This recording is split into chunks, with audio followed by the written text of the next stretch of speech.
Bueno, una vez que ya agrupamos en cajones, entonces el nuevo circuito nos quedaría con un cajón de impedancia 1, el cajón de impedancia 2, el cajón de impedancia 3, el cajón de impedancia 4 y la fuente de voltaje, que recuerden que es de corriente alterna porque tenía un cis de 0, pero para trabajar se utiliza la fuente en forma rectangular y no en forma polar, por eso quedaría 40 más 0i, que me quedaría nada más 40, pero es una fuente de corriente alterna.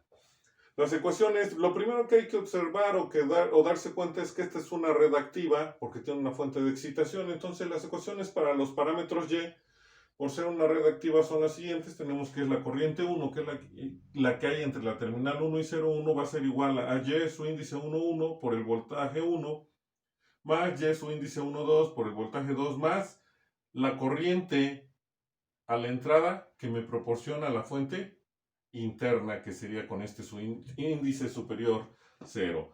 Después tenemos a la corriente a la salida, que sería entre la terminal 2 y 0,2, va a ser igual a Y21 por el voltaje 1 más Y22 por el voltaje 2 más la corriente a la salida que me proporciona la fuente interna, por eso el índice superior, su índice superior 0.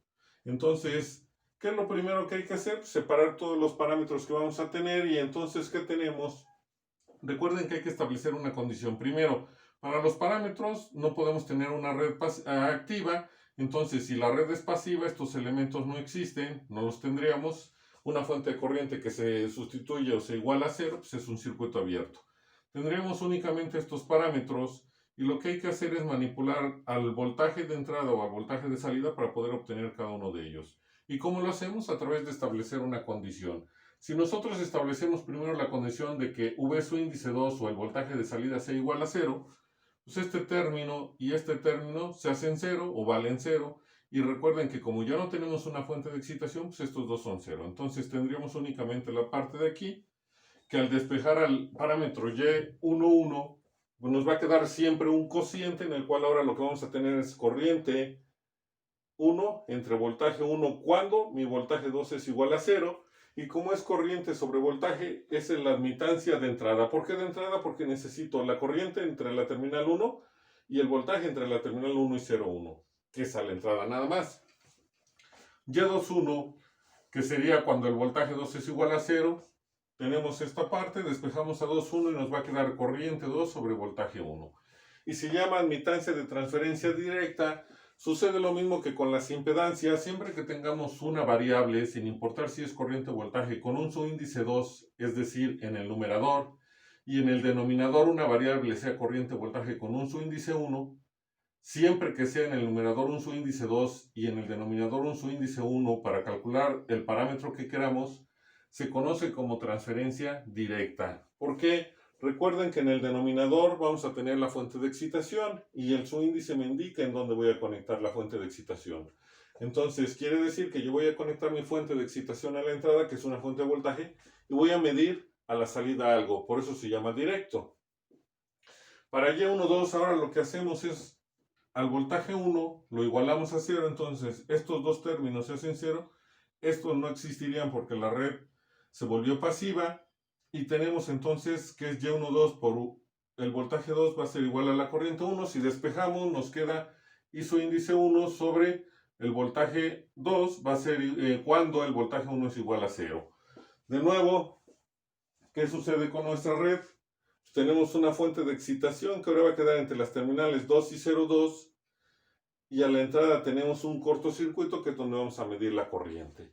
Y por eso se llama de transferencia inversa, porque ahora vamos a alimentar a la salida para obtener algo a la entrada, que no es común hacerlo, pero sí se puede realizar.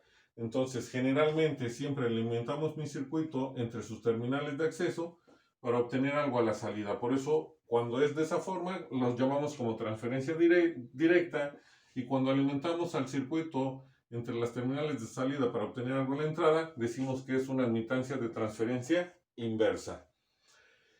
Y por último, Y22, que si lo despejamos va a ser igual a la corriente 2 sobre el voltaje 2, cuando el voltaje 1 es igual a 0. Entonces se conoce como admitancia de salida, porque únicamente necesitamos la corriente de salida y el voltaje de salida para calcular el valor de la admitancia. Y serían los diferentes nombres que reciben los parámetros Y, que sería admitancia de entrada, admitancia de salida, admitancia de transferencia directa y admitancia de transferencia inversa. Y lo que seguiría, bueno, hay que calcular primero las corrientes que nos proporciona la fuente interna de la red para después calcular los parámetros Y, que recuerden que el concepto no cambia cada vez que se vaya a calcular uno de los parámetros y se tiene una red activa. Se deben de igualar después de calcular las corrientes o los voltajes que nos proporciona esa red activa. Se deben igualar esas fuentes a cero, recordando que siempre una fuente de corriente que se iguala a cero se sustituye por un circuito abierto y una fuente de voltaje que se iguala a cero se sustituye por un cortocircuito. Y analizamos el circuito que nos queda para obtener los parámetros que se nos piden.